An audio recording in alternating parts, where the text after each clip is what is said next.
guys, so wanted to show y'all I'm chasing a parasitic draw. So you take the negative battery terminal off the negative post, you hook one, I put a clamp on mine so I wouldn't have to mess with it so much, and you put it on there, and I'm right at 2.1 amps. And what I noticed is you start pulling fuses. Well, when I get here to this one that says headlamp and I pull it, that goes to 0. Let's see if when I plug it in, if it goes right. See how it shot up when I plugged it in? Unplug it, 0. So that tells me whatever is having a parasitic draw in my car, it is to do with that circuit. So whether it be my LEDs or the headlight switch, I don't know. But this is what I have to figure out now. Trying to get down here away from the wind. It's looking like it's going to rain in typical Florida fashion. But it's still at 0.2, 0.21, and I have my LEDs undone, so I don't think it's the HID ballast, because like I said, they are unhooked now.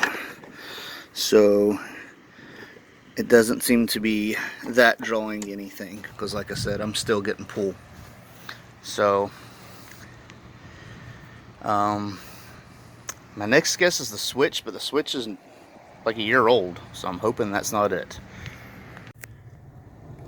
Alright guys, forgive the poor lighting, but I just pulled the fuse right here, fuse number 11, which is for the radio. The voltage did not drop. I'm going to pull these fuses.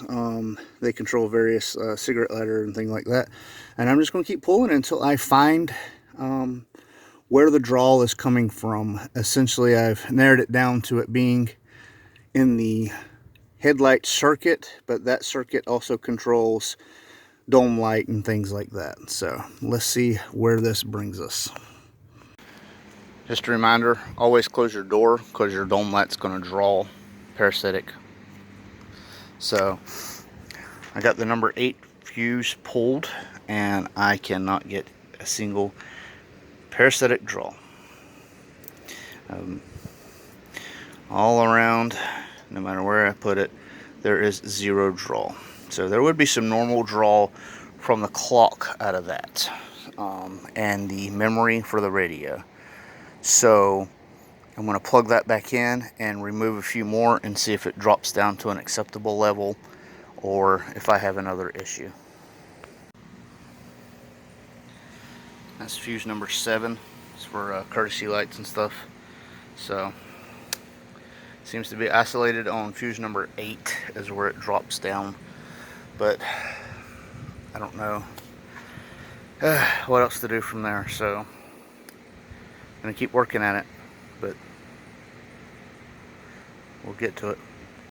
Oh guys, you see that?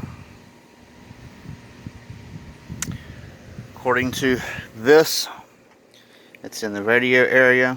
According to number 8, it was the radio area.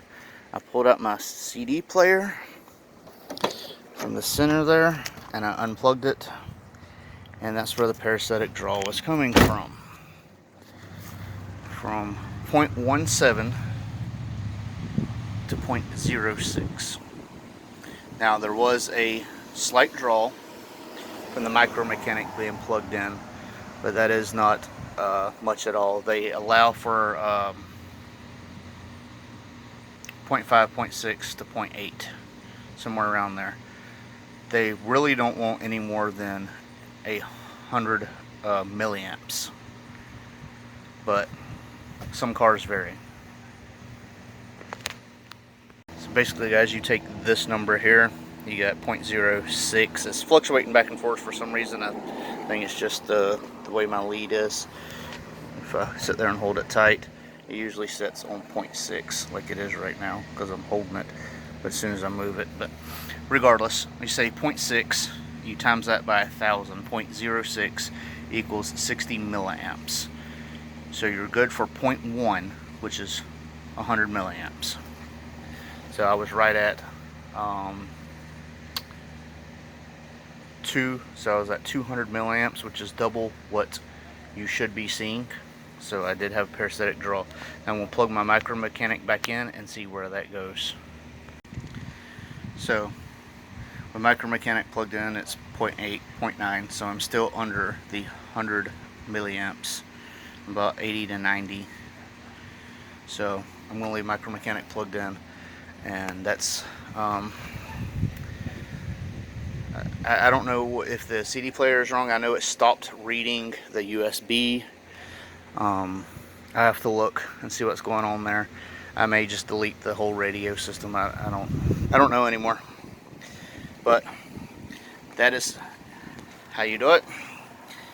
Put one lead on the battery, one lead on the cable. Make sure they don't touch. And if you look, sometimes you see the spark.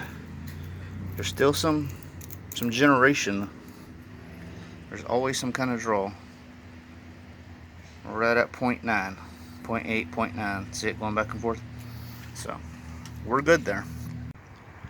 Well guys, we have ran out of daylight. But like I said, I hope this is useful. I've been chasing that Daglaston draw forever now. I don't drive the car daily, so leaving it setting for a little bit. Go to start the car. Wah, wah, wah. Was with Jonathan Harder the other day. Every time we got in the car to go to the store, because we forgot something, so it would be a matter of, okay, is it going to start or not? Because it was draining that bad. So very happy that I found that, and we'll see how big of a difference that makes, because it was almost double what it was, the minimum was supposed to be. So again, not very action packed, but hopefully it'll teach y'all how to track down different areas. Like I said, I just kept looking. That 50 fuse is what cut it, so I went to see what fuses under the dash would tie in with that, and kept pulling fuses until I found it. When I unplugged the radio, bam, that's when it dropped down. So again, thank y'all for watching. This is Horseplay. Later. I won't turn around, I done made it this far. Look back now, that wouldn't be too smart. Shoot for the stars even when it gets hard. Put my faith in the Lord with the 60 bars. I won't turn around, I done made it this far. Look back now, that wouldn't be too smart. Shoot for the stars even when it gets hard. Put my faith in the Lord with the 60 bars. I won't turn around, I won't turn around. No matter how far I go, I'll never come back.